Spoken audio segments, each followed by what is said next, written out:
Hi అండి, మనం Secunderabad railway స్టేషన్లో ఉన్నాం. సాయినగర్ షిరిడి ట్రైన్ ఇప్పుడే ఎక్కాం మనం సికింద్రాబాద్ నుంచి.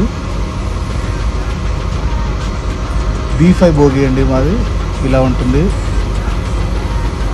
ఇది ట్రైన్ లోపల ఇలా ఉంటుంది. ట్రైన్ అంతా ఖాళీగా ఉందండి, చాలా చాలా ఖాళీగా ఉంది. స్పేషియస్గా హ్యాపీగా ఎంజాయ్ చేసుకుంటూ వెళ్తున్నాం.